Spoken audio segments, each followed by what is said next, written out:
Capítulo 37. A tia Sinhazinha me chamou para perto dela e passou a mão pela cabeça, me agradando. Era a primeira vez que eu sentia um afago da velha.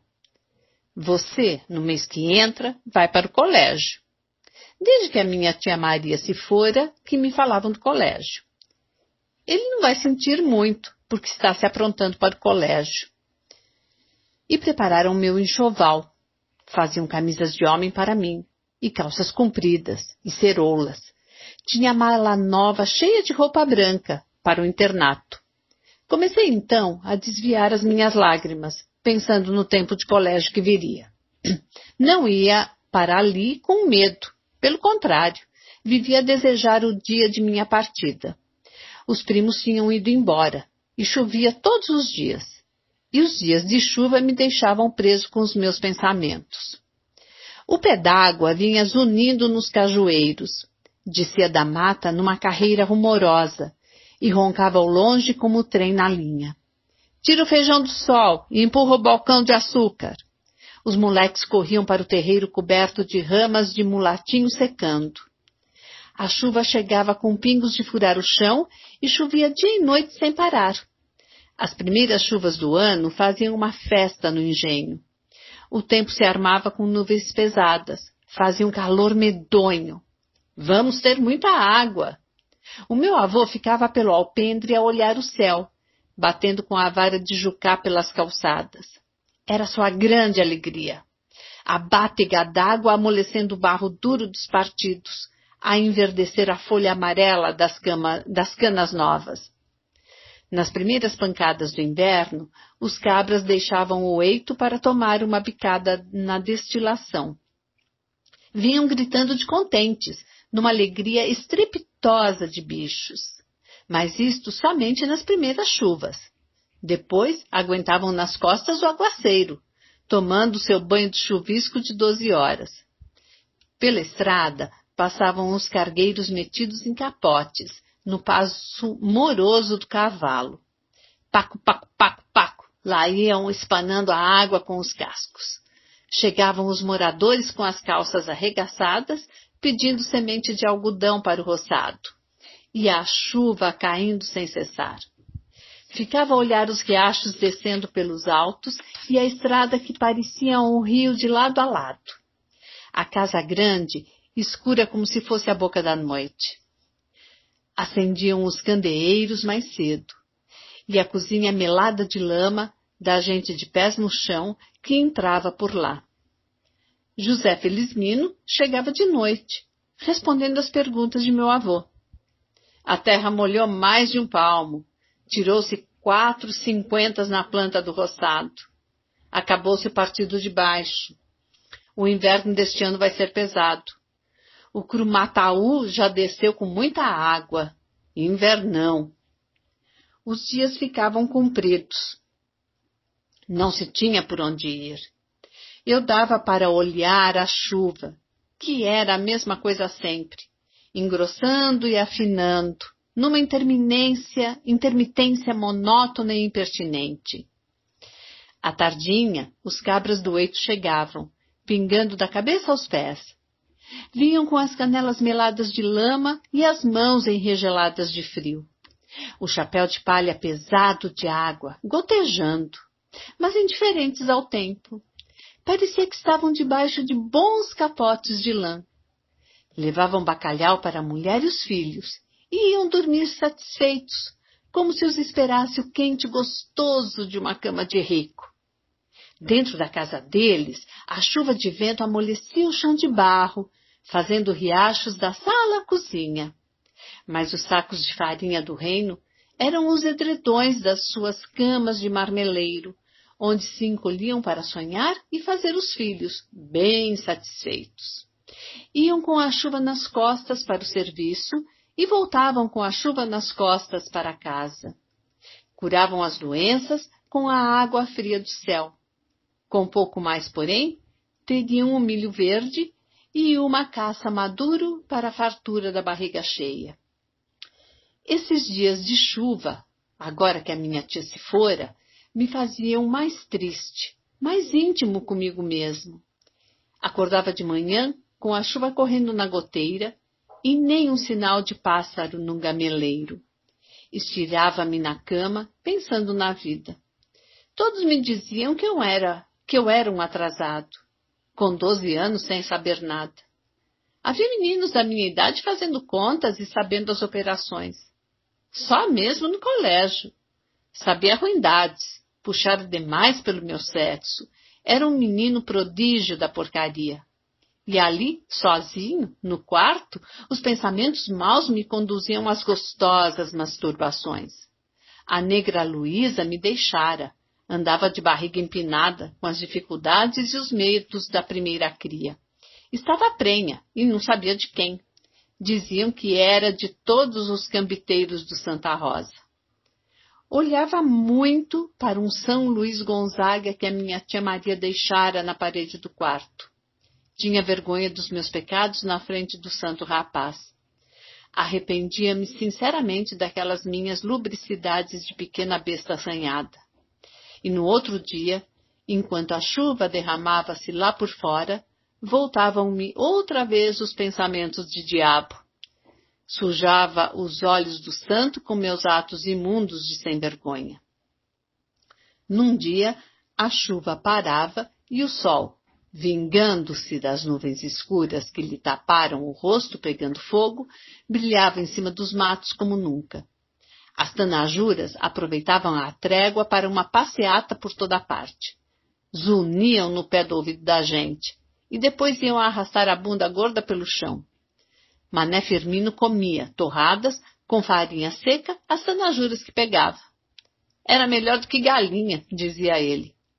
Estes dias de estiagem acabavam com o mofo da umidade. Botavam feijão de rama para secar no terreiro. E abriam os baús de roupas pelas calçadas. Ia ver o milho novo apontando no roçado e os bezerrinhos nascidos saltando às doidas pelo curral. As mães ficavam bravas nos primeiros dias do parto, engangentas dos filhos que tinham. Um sol criador ajudava a terra nos seus trabalhos de mãe. E se demorasse, as lagartas caíam em cima das folhas das plantações, deixando rente com o chão. Pedia-se então uma pancada d'água de alagar, e começava a chover.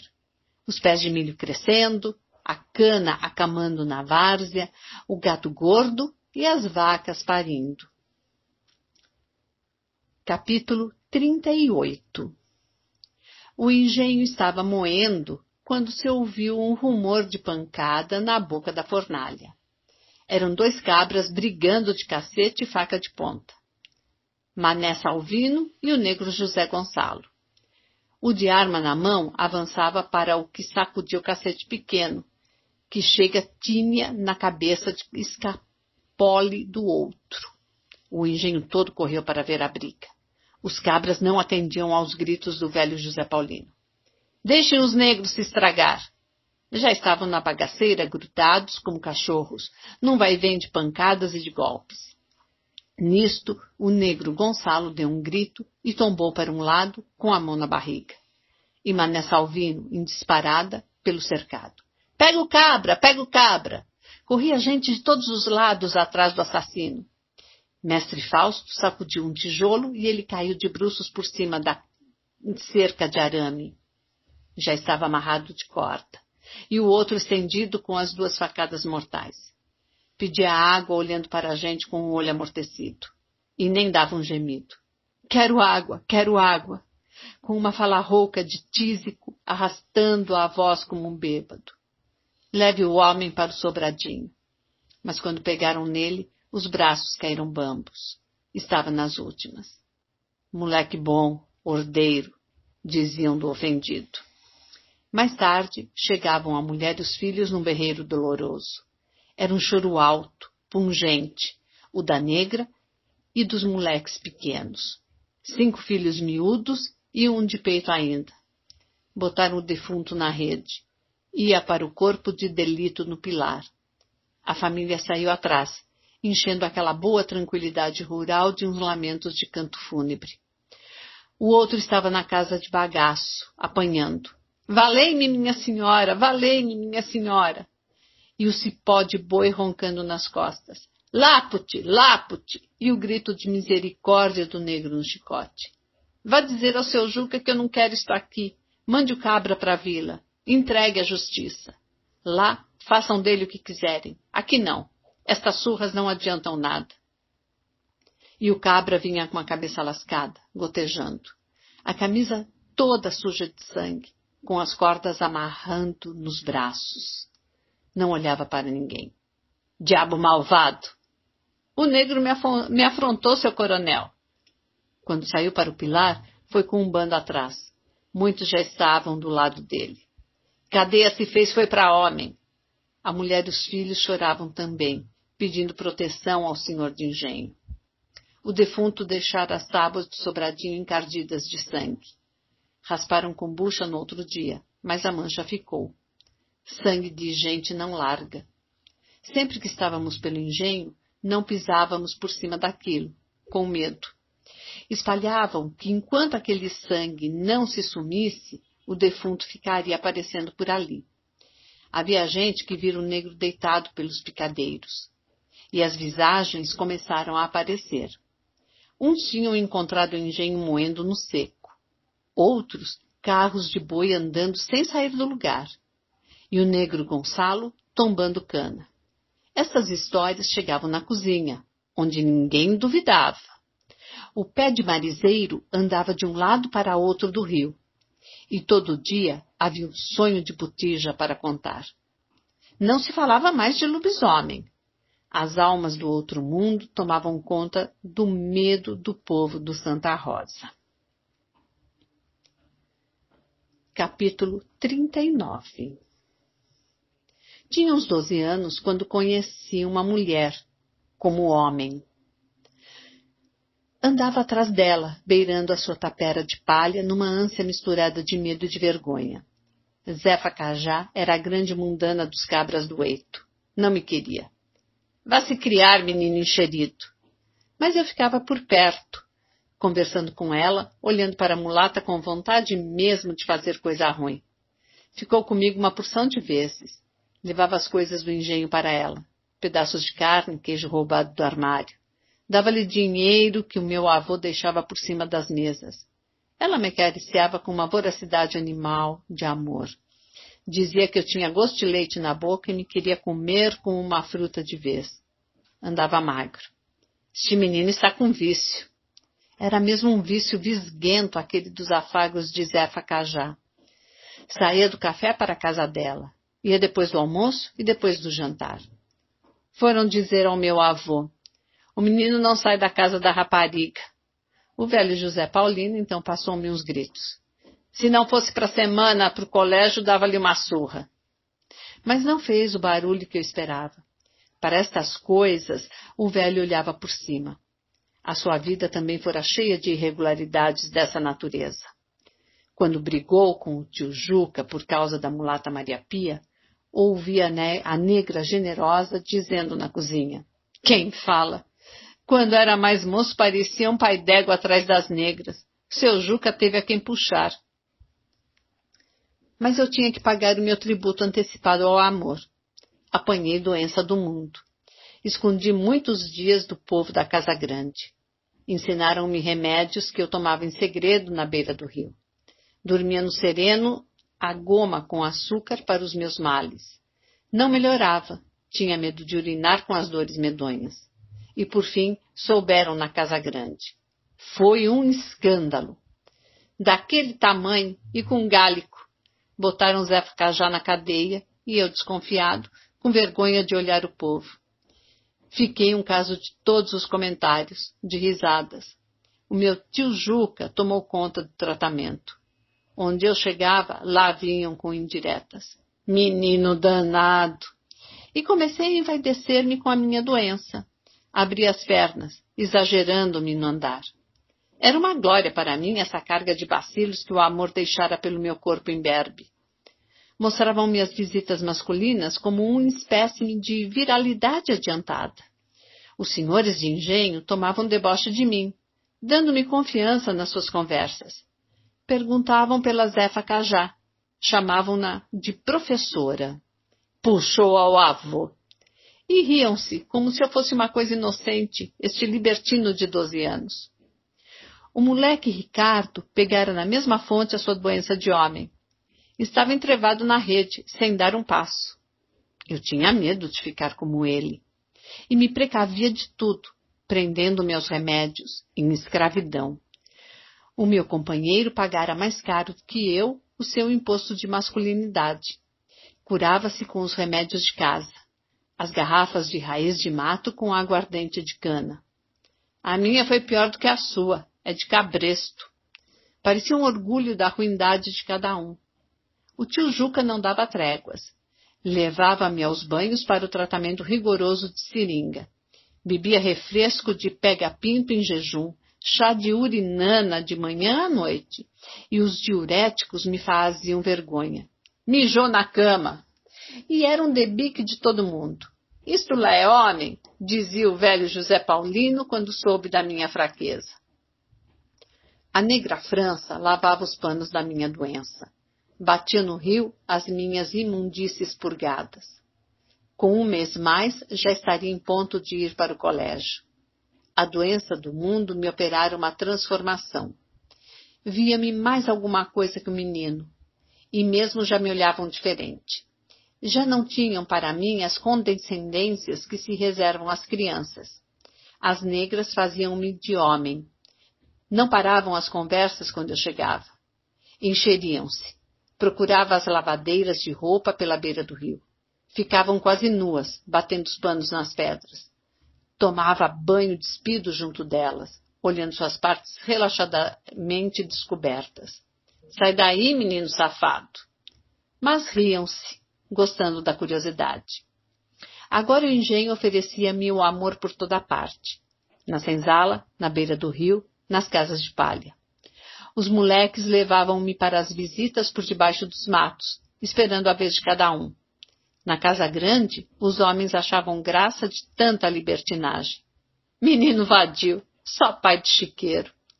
Eu ficava a pensar na tia Maria, se ela soubesse de tudo aquilo. Longe de mim, parecia um vulto de uma outra vida, a minha tia. Era um outro menino que ela criara com tanto dengue. O sexo vestira calças compridas no seu Carlinhos.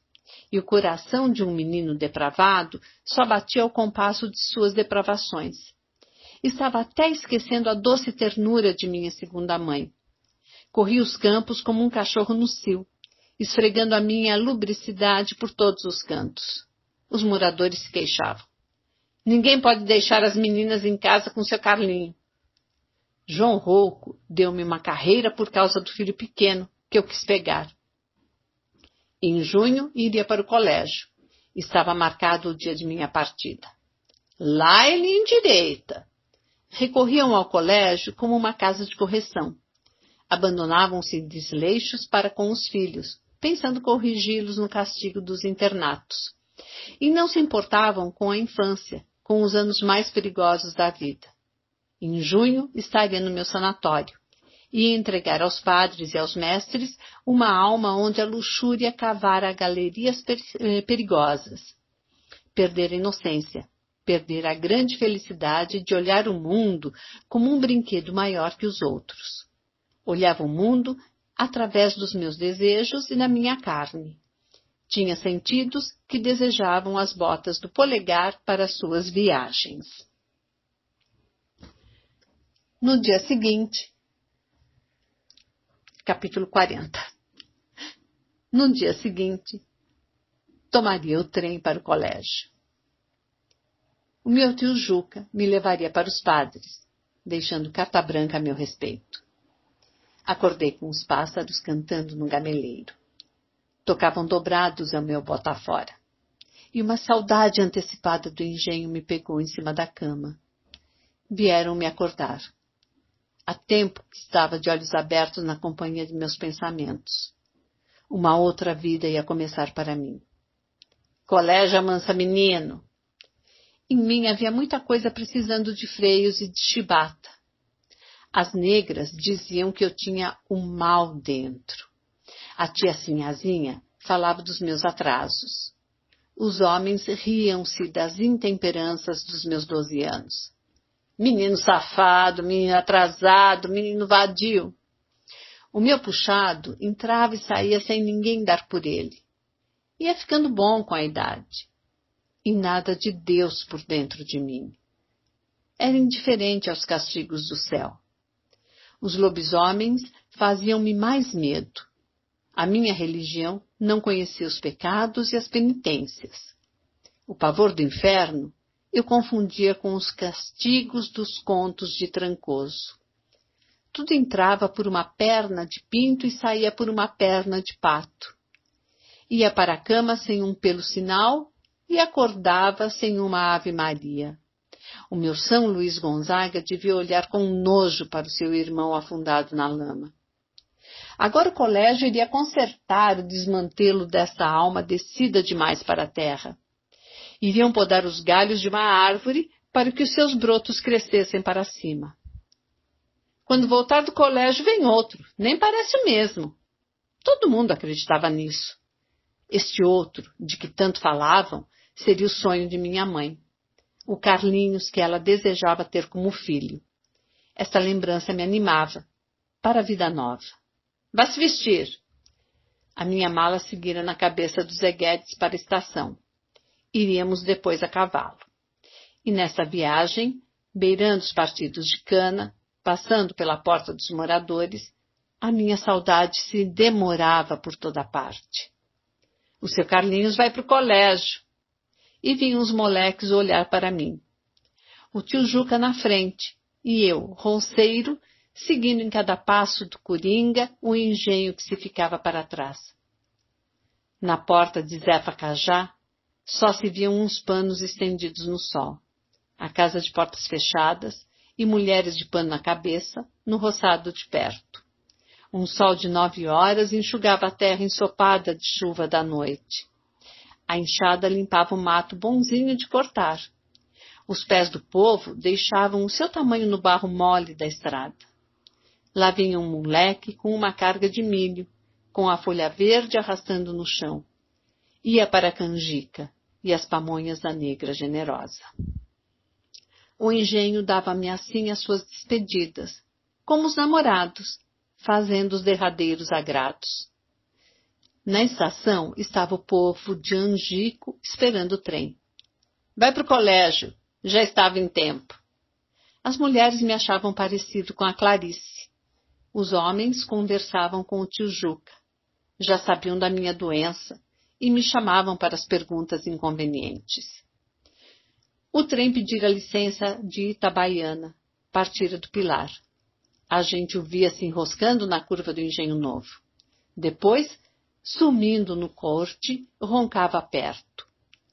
O poste de sinal caía e chegava apertando os passos na plataforma. Fique deste lado, para ver o pessoal do engenho. E o trem saiu, correndo por entre os canaviais e os roçados de algodão do meu avô. Chegava gente na porta para ver o horário em disparada. O povo da Lagoa Preta no alpendre olhando. O homem do correio sacudia a correspondência na porta. E o trem entrava pelos cortes e saía nos aterros da várzea, separando a água das lagoas improvisadas do inverno. Longe via o bueiro comprido do oiteiro e o corta-vento trepado no sobrado. O gado pastava pela beira da linha. Zebô bonito! Os bois levantavam a cabeça da rama gostosa para ver também o trem correndo. Com pouco mais, apitou na rampa do caboclo. Lá estava o Santa Rosa com o bueiro branco e a casa grande rodeada de pilares. Os moleques estavam na beira da linha para me ver passar. Adeus, adeus, adeus, com as mãos para mim. E eu com o lenço sacudindo. Os olhos se encheram de lágrimas. Cortava minha alma a saudade do meu engenho. E o trem corria para o entroncamento. Vinha Santana, Maraú no alto, Maçangana com o coronel Trombone na porta. A máquina tomava água. O trem de Guarabira chegava, mais curto que o nosso. Apareciam passageiros de guarda-pó para conversar com os outros do nosso